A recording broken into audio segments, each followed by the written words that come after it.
吃的，我这自己种的。哎，就是它现在是没了呢。啊？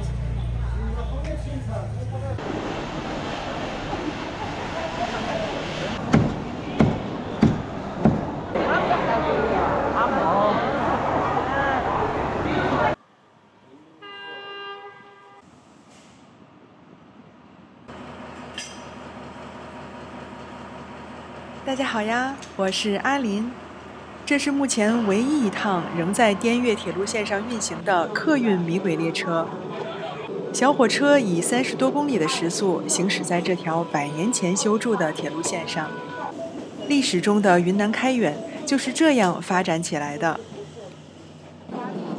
滇越铁路连接着云南昆明和越南海防港，火车经由云南河口出境。滇段铁路穿行在云南崎岖无比的大山中，因其施工难度极大，滇越铁路被英国日报称之为与苏伊士运河、巴拿马运河相媲美的世界第3大工程。时至今日，这条铁路线上仍然有货物运输。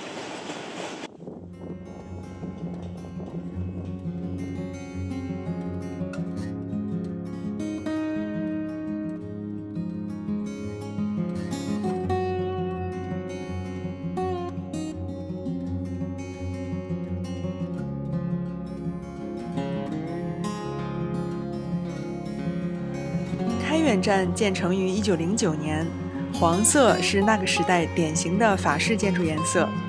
站外的彩云路上依然矗立着曾经的法国公寓、医院、酒店等旧址。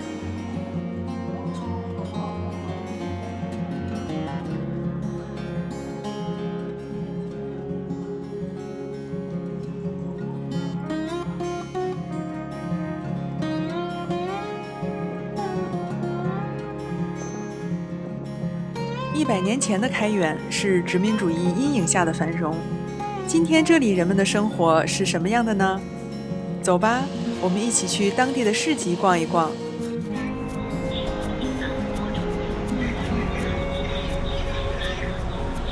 河滨集贸市场在当地的规模算是比较大的。早上8点多，市集外的一些店铺还没有开门，牛肉酥饼店却已经忙活了起来。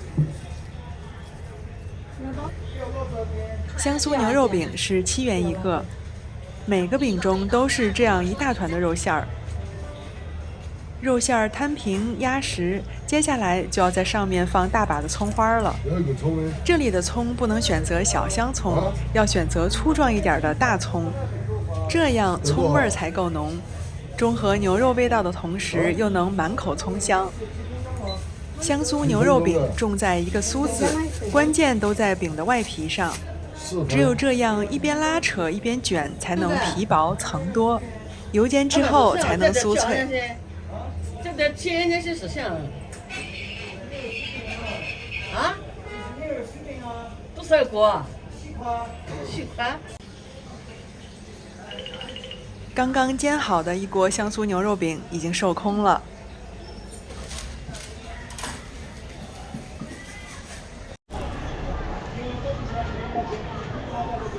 米糕在云南的市集上很常见，不仅早市有卖，夜市上也有卖的。黄黄的是玉米饼，2元钱一个。这些盒装的也是米糕，还撒上了芝麻、玫瑰花还有桂花，价钱是12元一盒。老板正在制作的是玉米饼，或者叫做玉米糕。我看到好多人会过来多买几个带回家去。不过最好吃的时候还是刚刚出锅的米糕，带着浓郁的米香，并且这个时候的米糕外皮上还有着酥脆的口感。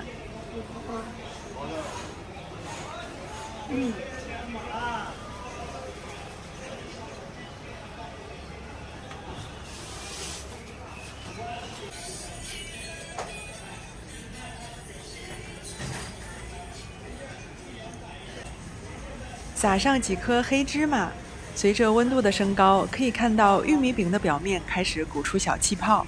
微信收款2元。我准备等一会儿买上一个新出锅的当做早餐。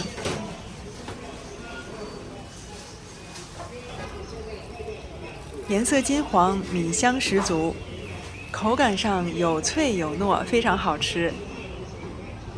现在就进去开远当地的早市集上看一看。云南的市集一般都会有营业时间，早上不会太早，8点半左右到中午，大概从12点钟开始会有午休时间，下午4点左右会再次开启市集。市集会一直营业到6点钟，有的时候是6点半。河滨市集的规模不小，各个分区都很明确。蔬菜区、水果区、肉类区，还有水产区，还有一部分是卖一些日用小百货的。市集上靠里面一些有一家牛肉汤锅店，还有米线，一大清早就有好多人过来吃。这种切好的牛肉叫牛冷片，每一份的价钱从10元、15元到20元不等。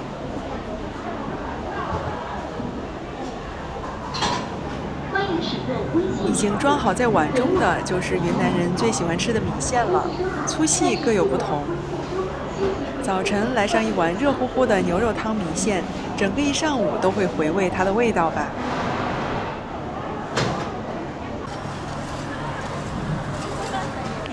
在云南好多市集上都能见到这种现场制作的毛豆腐乳，而且每个摊位前排队的人都非常的多。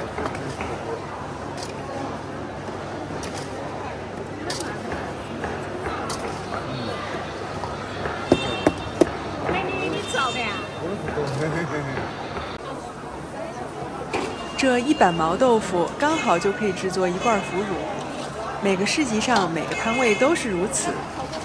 每一罐腐乳是25元，至于可以吃多久，那就要看个人的口味了。每次来市集上摆摊，老板都会带上一定数量的毛豆腐，做完了就会收摊儿，所以想买腐乳还是要尽早的来排队呢。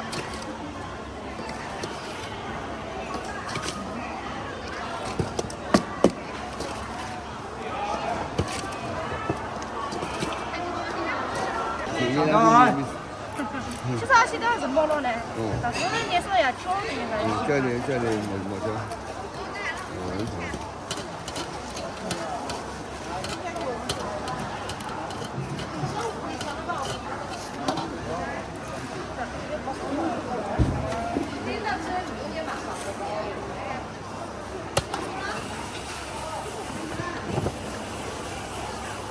多少钱饭了大概？20元。还是多看那种啊。是的。以前是2个男的，好多都认不得睡觉。今天就是我呢。那刚好别人的啊，所以就是我要给他打。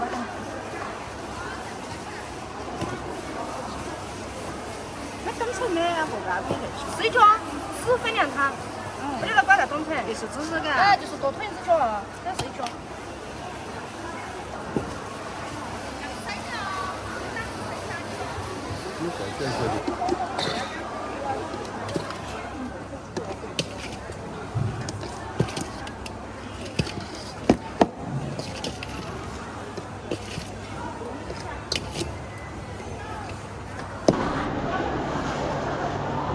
距离开远市不远的蒙自市是枇杷的产地。蒙自那里坐落在北回归线上，海拔高，纬度低，常年阳光普照，雨水充沛，气候温和，所以那里出产的石榴和枇杷都有非常高的品质。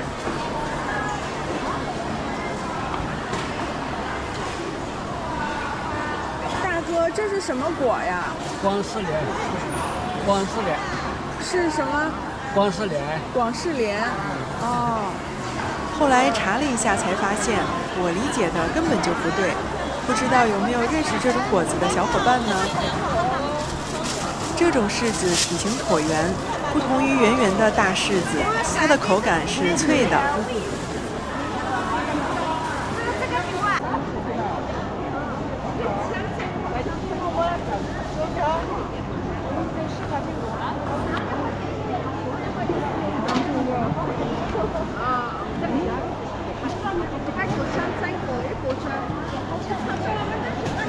这是饵块是吗？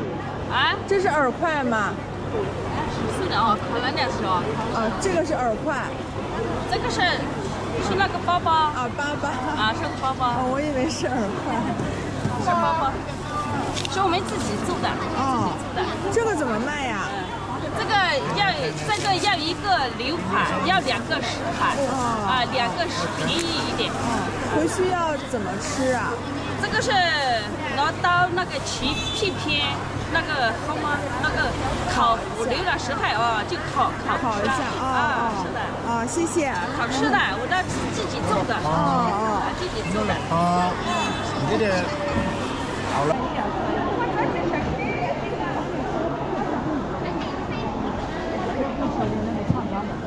这些袋子中看上去像药材一样的，应该是有一定食补功效的，通常是用于煲汤。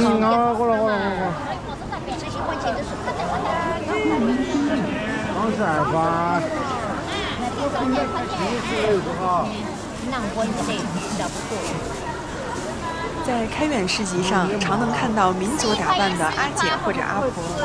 除了汉族之外，开远市境内还居住着彝族、苗族、回族、壮族等等30多个民族。市居少数民族有彝族、苗族、回族和壮族这4个。所以在开远当地逛市集，语言沟通上是一个很大的障碍。大多数时候，其实我都听不太懂一些蔬菜、水果的名字和价钱。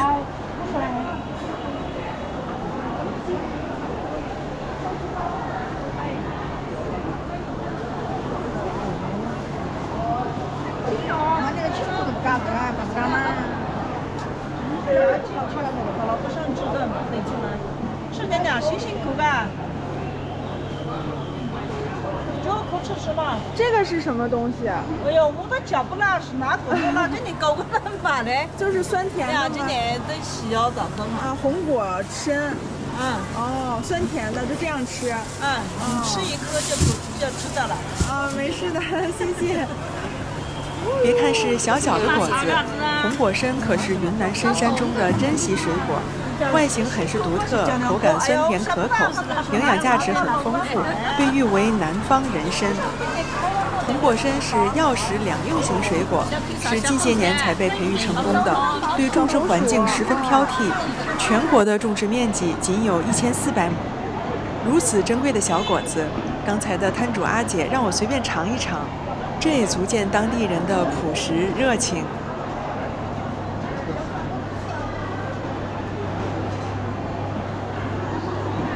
大哥，这个是炸着吃吗？一照吃。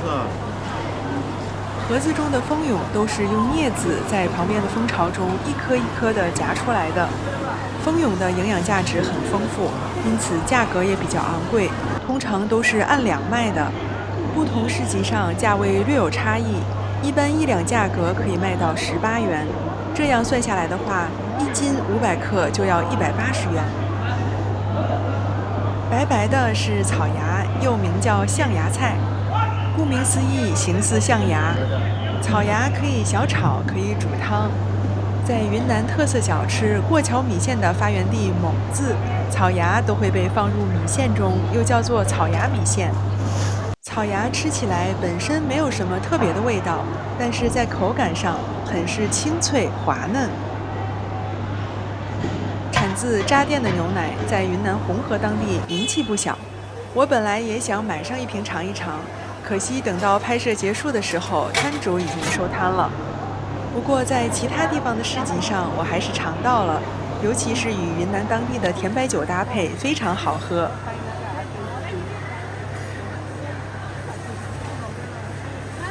饺子可是中华传统美食，不过在全中国各地，每个地方饺子的包法都略有不同。这儿的饺子看上去包的时候褶还是蛮多的。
这是青花椒，后面袋子里的绿色小果子叫滇橄榄，利咽清嗓，口感酸酸甜甜，尤其是吃过之后会有一股神奇的回甘味道。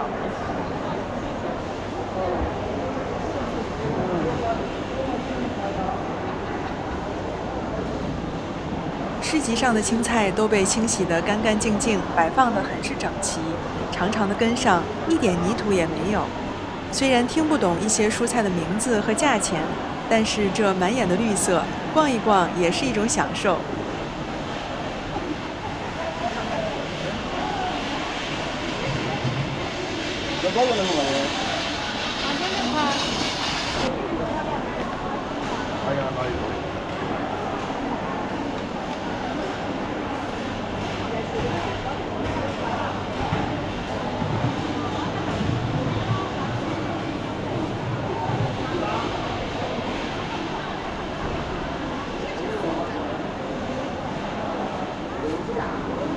市场上好多卖蚕豆和青豆的摊位都是剥好的，而且剥豆子可是个费时费力的活儿，尤其是蚕豆不能提前剥开，因为剥好的蚕豆放的时间过久是会变黄的。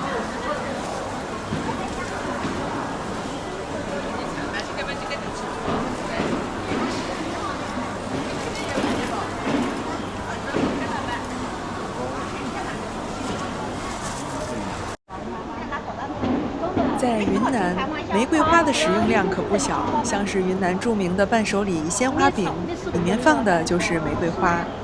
玫瑰花醋是可以直接喝的，瓶子里的是玫瑰酱，与后面的甜白酒一起混入牛奶，是一道很不错的甜品。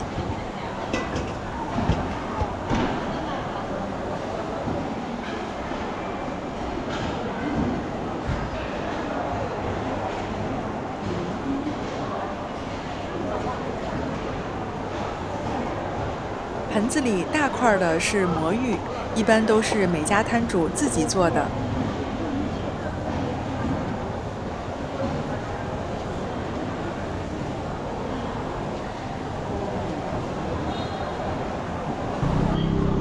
粑粑，云南特色，这里是加了豆沙馅儿的粑粑，可以烤，也可以油煎着来吃。前面那儿卖的算是主食，如果是在其他城市，一定会有包子、馒头，还有面条。看看开远这儿卖的是什么？这些都是新鲜的米线，颜色深一点的是红米线，回去之后烫一下就可以吃了。上一层呢，不是馒头，也不是饼，全部都是粑粑。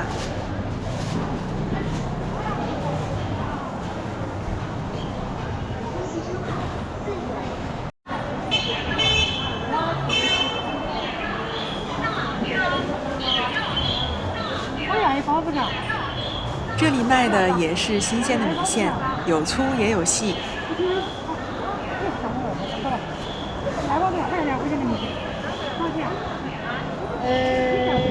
7块。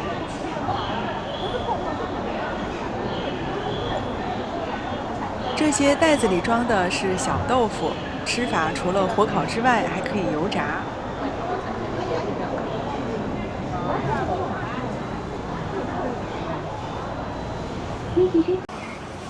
这个看着像是凉皮儿一样，其实它是小卷粉。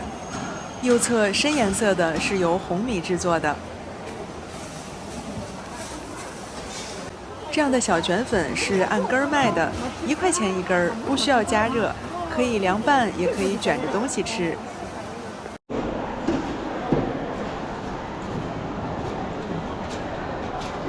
甘蔗是按根儿卖的，1整根儿是15元。削好皮之后，老板还会切成一小块一小块的。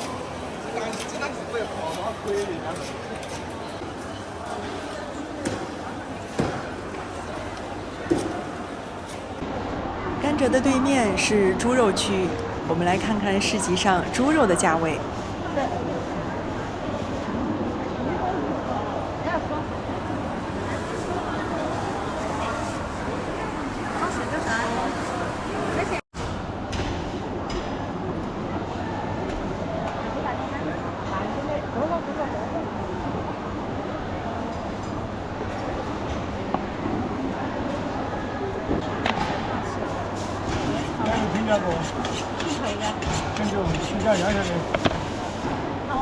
每家猪肉摊上的价位都差不多，五花肉大概是28元1公斤。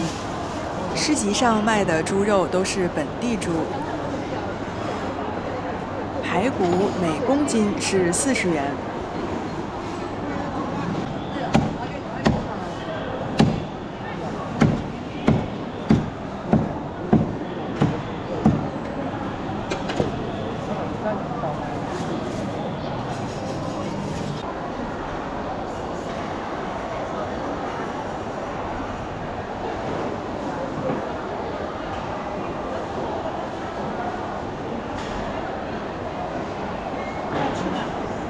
这是猪肉的香肠吗？啊，是。这个多少钱呀？60。这回去要蒸熟吃是吗？炒着吃，蘸着吃。这家摊位卖的是本地黑毛猪肉，价位上要贵一些，1公斤是35元，1公斤排骨的价钱有40、45元的。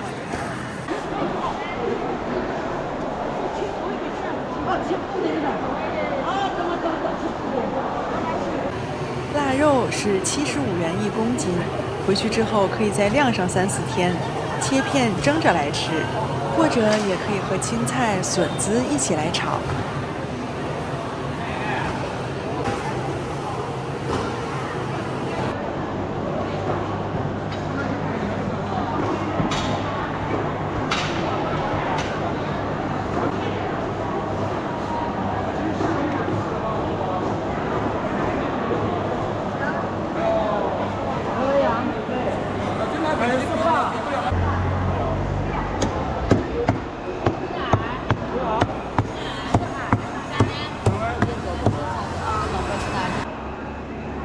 过了家禽就是水产区，活鱼、活虾、大闸蟹一样也不少，还有泥鳅、鳝鱼也是在南方的市集上很常见的。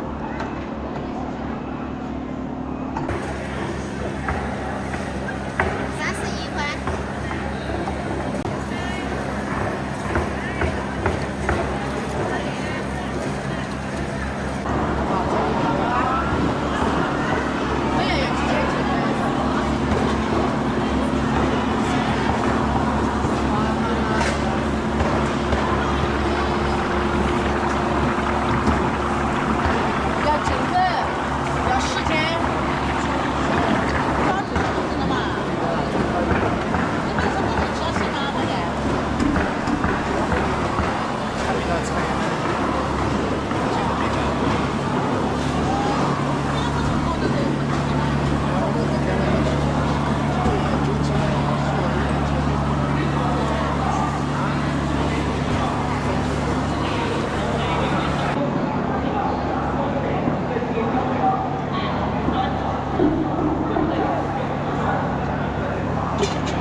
现在的时间来到了9点多，市集上的人们也比之前多了不少。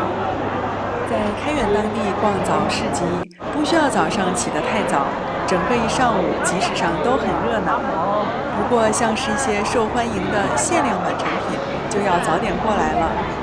像是扎甸牛奶还有毛豆腐乳，来得晚了就卖光了。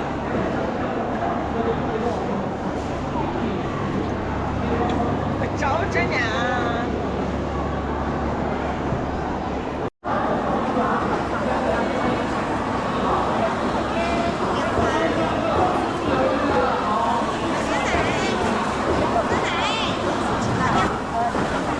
除了固定的摊位，市集上还能见到一些零散的小地摊，通常都是周边的农民带着自家的山货过来市集上卖。东西的种类不多，但都是自己种的或者自己采的。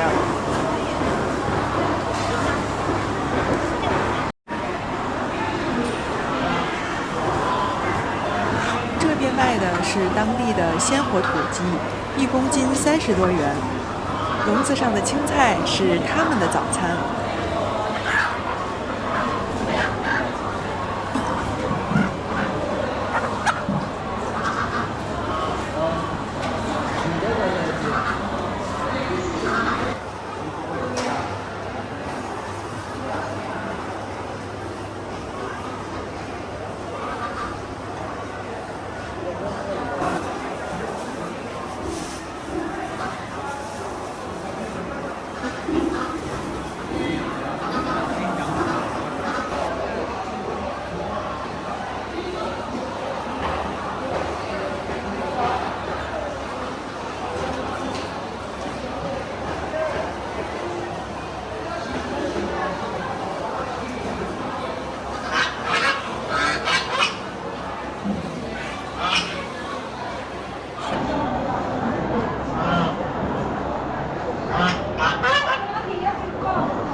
市集上的最后一部分是一些零散的小百货，从各类食材、果蔬到肉类、家禽、鲜活水产、腊肉、腊香肠，河滨市集中几乎涵盖了所有的种类。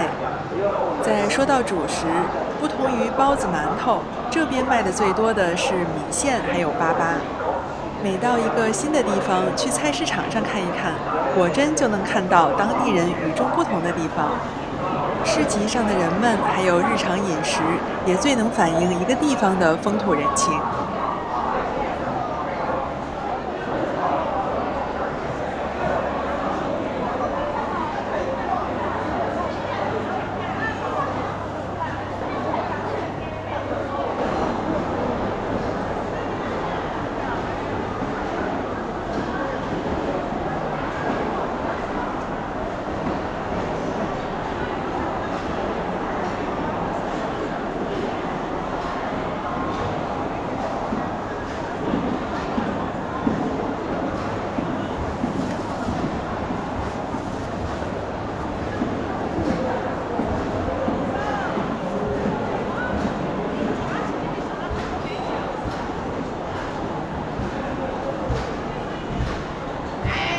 南茂沿街陈根。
市集我们逛的差不多了。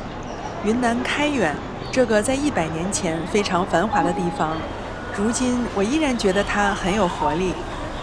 好啦，感谢观看，我们下次再见。